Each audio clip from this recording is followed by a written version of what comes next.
নমস্কাৰ এই মুহূৰ্তত আহি পৰিছে সন্ধিয়াৰ কেইবাটাও গুৰুত্বপূৰ্ণ খবৰ আৰু এনে ধৰণৰ খবৰসমূহ নিতৌ চাবৰ কাৰণে চেনেলটো সাবস্ক্ৰাইব কৰি ভিডিঅ'টোত এটা লাইক কৰি দিব এই মুহূৰ্তত জনাইছো এটা গুৰুত্বপূৰ্ণ খবৰ ৰাজ্যত ভূমিকম্পৰ প্ৰবল জোকাৰণি 5.9 ৰিক্টাৰ স্কেলৰ প্ৰাবল্যৰ ভূমিকম্পই কঁপাই গৈছে সমগ্ৰ ৰাজ্য ভূমিকম্পৰ অভিকেন্দ্ৰ ঢেকিয়াজুলিৰ পৰা 16 কিলোমিটাৰ নিলগত বুলি অনুমান কৰা হৈছে ভাৰতৰ লগতে চীন ম্যানমাৰ ভূটান নেপাল বাংলাদেশতো ভূমিকম্পৰ জোকাৰণি অনুভূত হোৱা বুলি জানিব পৰা গৈছে ভূমিকম্পৰ প্ৰবল জোকাৰণিৰ ফলত ৰাজ্যৰ ভিন্ন প্ৰান্তত ক্ষয়ক্ষতি হোৱাৰো অনুমান কৰা হৈছে অৱশ্যে বৰ্তমানলৈ জানিব পৰা হোৱা নাই ক্ষয়ক্ষতিৰ পৰিমাণ পৰৱৰ্তী খবৰ মুখ্যমন্ত্ৰী হিমন্ত বিশ্ব শৰ্মাৰ পৰিয়ালত আছে বিদেশীৰ প্ৰসংগক লৈ এবাৰ হৰপ হৈ পৰিছে গৌৰৱ গগৈয়ে কৈছে মই শুনামতে হিমন্ত বিশ্ব শৰ্মাৰ পৰিয়ালত বিদেশী নাগৰিক আছে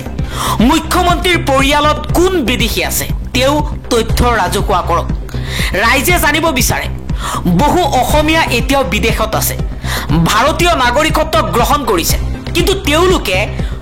তেওঁলোক অসমীয়া নহয় নেকি মুখ্যমন্ত্ৰীয়ে নিজে এখন ডাঙৰ জাল পাতিছে আৰু তাত নিজৰ ভৰি দুখন খুমুৱাই দিছে আন এটা খবৰ এছআইটিক লৈ হৰপ হৈ পৰিছে গৌৰৱ গগৈয়ে কৈছে সংবাদ মেল দিব নালাগে এটা ৱেবছাইটত এছআইটিৰ ৰিপৰ্টটো আপলোড কৰি দিও অসমৰ ৰাইজে নিজে পঢ়ি ল'ব তেওঁলোকে যি সিদ্ধান্ত ল'ব মই গ্ৰহণ কৰিম বুলি মন্তব্য কৰিছে সাংসদ গৌৰৱ গগৈয়ে কৈছে 2026 চনৰ আগত হিমন্ত বিশ্ব শৰ্মাই এখন নাটক ৰচনা কৰিব বিচাৰিছে ভূত লাভৰ বাবে গাদী দখল কৰিবলৈ হিমন্ত বিশ্ব শৰ্মাই আবুল তাবুল বকিবলৈ আৰম্ভ কৰিছে বুলি মন্তব্য কৰিছে গৌৰৱ গগৈয়ে কৈছে এতিয়া ৰাইজ সচেতন হৈছে হিমন্ত বিশ্ব শৰ্মাৰ মিথ্যাচাৰ মানুহে বুজি পোৱা হৈছে পৰৱৰ্তী খবৰ বিজেপি চৰকাৰৰ বিৰুদ্ধে হৰপ হৈ তীব্ৰ সমালোচনা কৰিছে আসাদুদ্দিন ওৱেইছিয়ে কৈছে 26 জনৰ জীৱনতকৈ টকা বেছি গুৰুত্বপূৰ্ণ নেকি ভাৰত পাকিস্তানৰ মেচক লৈ বিজেপি চৰকাৰক তীব্ৰ সমালোচনা কৰিছে ওৱেইছিয়ে এছিয়া কাপত মাত্ৰ কেইঘণ্টামানৰ ভিতৰতে পাকিস্তানৰ মুখামুখি হ'ব ভাৰত মেচখন উছৰ চাপি অহাৰ লগে লগে বৰ্জনৰ আহ্বান অধিক প্ৰবল হৈ পৰিছে এই মেচখনক লৈ আৰম্ভণিৰ পৰাই অসন্তুষ্ট আছিল এআইএমৰ নেতা আসাদুদ্দিন ওৱেইছিয়ে প্ৰশ্ন কৰিছে যে এই এখন মেচৰ পৰা বিসিসিআইয়ে কিমান টকা পাব সেই পৰিমাণৰ ধন 26টা জীৱনতকৈও অধিক মূল্যৱান নেকি পেহেলগাম আক্ৰমণৰ পৰিপ্ৰেক্ষিতত পাকিস্তানৰ সৈতে ক্ৰিকেটৰ সকলো সম্পৰ্ক শেষ কৰাৰ দাবী উত্থাপন কৰিছে এছিয়া কাপ বা আন কোনো বহুদলীয় প্ৰতিযোগিতাত যাতে পাকিস্তানক কোনো ধৰণে মুখামুখি নহয় তাৰ বাবেও দাবী উত্থাপন কৰা হৈছে ইফালে পাকিস্তানত নিজৰ হকী দলটো ভাৰতলৈ প্ৰেৰণ কৰা নাই বিতৰ্কৰ মাজতে ইৰফান পাঠান আৰু হৰভজন সিঙে লিজেণ্ডছ লীগত পাকিস্তানী কিংবদন্তীৰ বিৰুদ্ধে খেলপথাৰত নামিবলৈ সন্মত নহল অৱশ্যে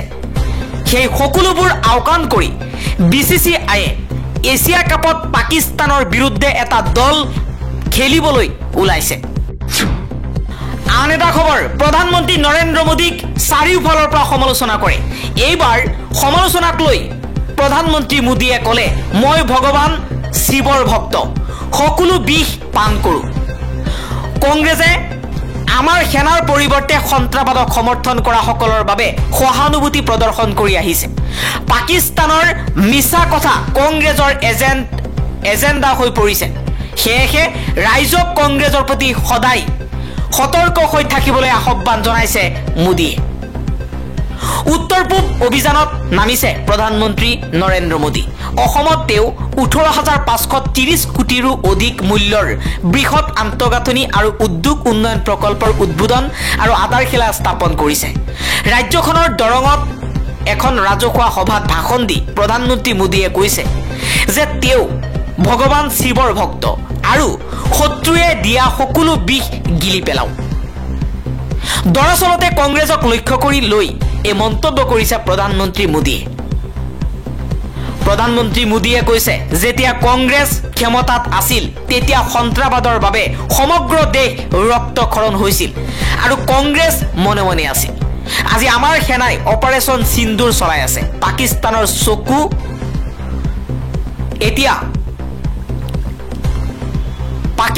চকু এতিয়া কপালত উঠিছে চুক কোণৰ পৰা সন্ত্ৰাসবাদক উভালি পেলাবলৈ সক্ষম হৈছে ভাৰতে কিন্তু কংগ্ৰেছ দলে আমাৰ সেনাৰ হলনি সন্ত্ৰাসবাদীক লালন পালন কৰা সকলক সমৰ্থন জনাইছে বুলিও মন্তব্য কৰিছে মোদীয়ে আৰু কৈছে কংগ্ৰেছৰ বাবে তেওঁলোকৰ ভোট বেংকৰ স্বাৰ্থ আটাইতকৈ ডাঙৰ কংগ্ৰেছে কেতিয়াও দেশৰ স্বাৰ্থৰ প্ৰতি কোনো গুৰুত্ব নিদিয়ে কংগ্ৰেছ হৈ পৰিছে জাতীয় বিৰোধী আৰু অনুপ্ৰৱেশকাৰীৰ ৰক্ষক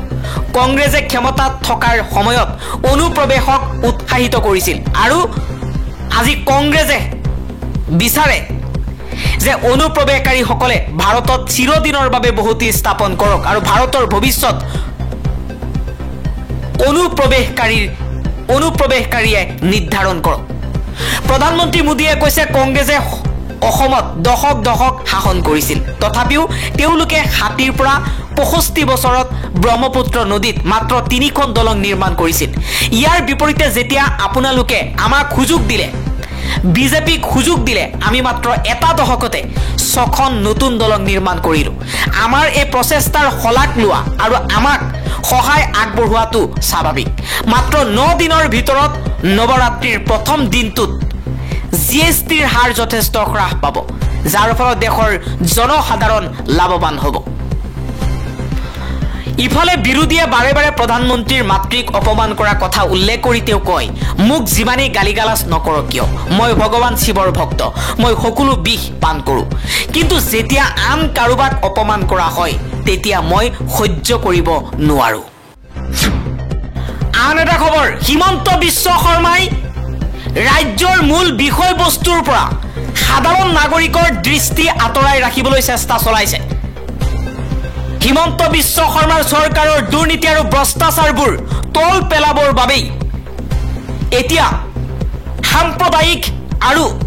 গৌৰৱ গগৈৰ বিৰুদ্ধে সৰব হৈ পৰা দেখিবলৈ পোৱা গৈছে মুখ্যমন্ত্ৰী হিমন্ত বিশ্ব শৰ্মাৰ বিৰুদ্ধে সৰব হৈ পৰিছে জোনাক কুমাৰ নাথে কৈছে যে পাকিস্তানক বিদ্যুৎ যোগান দিয়া আদানীৰ কোম্পানীক হিমন্ত বিশ্ব শৰ্মাৰ চৰকাৰে 1000 বিঘা মাটি দিছে কিয় হিমন্ত বিশ্ব শৰ্মা আৰু তেখেতৰ ববুৱা বাহিনীয়ে ৰাজ্যৰ মূল বিষয়বস্তুৰ পৰা সাধাৰণ নাগৰিকৰ দৃষ্টি আঁতৰাই লগতে হিমন্ত বিশ্ব শৰ্মাৰ চৰকাৰৰ দুৰ্নীতি আৰু ভ্ৰষ্টাচাৰবোৰ তল পেলাই ৰাখিবৰ বাবে ৰাজনীতিৰ লগত কোনো প্ৰত্যক্ষ সম্পৰ্ক নৰখা গৌৰৱ গগৈৰ পত্নী আৰু 2 নাবালক সন্তানৰ বিদেশী ৰাষ্ট্ৰৰ নাগৰিকত্ব থকাক লৈ অতি নিম্নখাপৰ ৰাজনীতি কৰি আছে মুখ্যমন্ত্ৰী শৰ্মাৰ লগতে হিতেন গোস্বামী ৰূপজ্যোতি কৰ্মীহতৰ দৰে হিমন্ত বিশ্ব শৰ্মাৰ ববুৱা কেইটাই ভাবে যে তেওঁলোকৰ দলীয় ভক্তসকলৰ দৰে অসমৰ সকলো ভোটাৰ মূৰ্খ এক দেশৰ নিৰাপত্তা উপদেষ্টা অজিত ডোভালৰ 2 পুত্ৰৰ নাগৰিকত্ব বিদেশৰ অজিত ডোভালৰ বৰপুত্ৰ বিবেক ডোভালৰ বৰ্তমান ইউকেৰ উপৰিও পাকিস্তানত ব্যৱসায় আছে ডোভালৰ সৰু পুত্ৰ সূৰ্য ডোভালৰ ব্যৱসায়ৰ পাৰ্টনাৰ হ'ল পাকিস্তানী নাগৰিক সৈয়দ আলী আব্বাছ হিমন্ত বিশ্ব শৰ্মাক মনত পেলাই দিছে যে বিজেপিৰ ডাঙৰ উচ্চপদস্থ বিষয়া মন্ত্ৰীসকলৰ নেতাৰ পৰিয়াল বিদেশী নাগৰিক দ্বিতীয় ভাৰতৰ বৈদেশিক মন্ত্ৰী ডক্টৰ এছ জয়শংকৰৰ পত্নী আৰু 2 সন্তানৰ নাগৰিকত্ব বিদেশৰ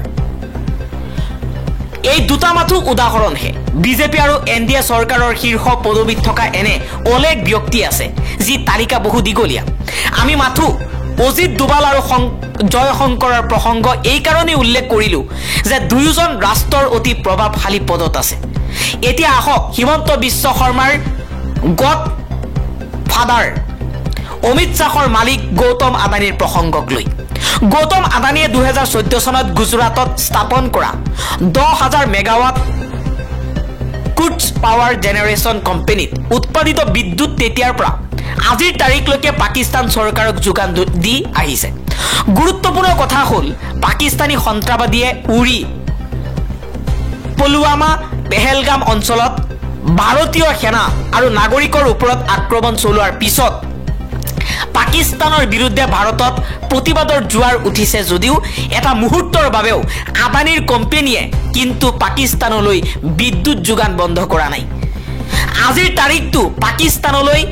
বিদ্যুৎ যোগান দি পাকিস্তান চৰকাৰৰ লগত ব্যৱসায় কৰি আছে গৌতম আদানীয়ে। মুখ্যমন্ত্ৰী হিমন্ত বিশ্ব শৰ্মাই এতিয়া আমাক বুজাই দিয়ক পাকিস্তান চৰকাৰৰ লগত 24 ঘণ্টা উঠা বহা কৰা গৌতম আদানী নামৰ মানুহজনৰ কোম্পানীক এৰোচিটি নিৰ্মাণৰ লগতে থাৰ্মাল প্ৰজেক্ট স্থাপন কৰিবৰ বাবে অসমত হাজাৰ হাজাৰ বিঘা মাটি দিছে কিয়?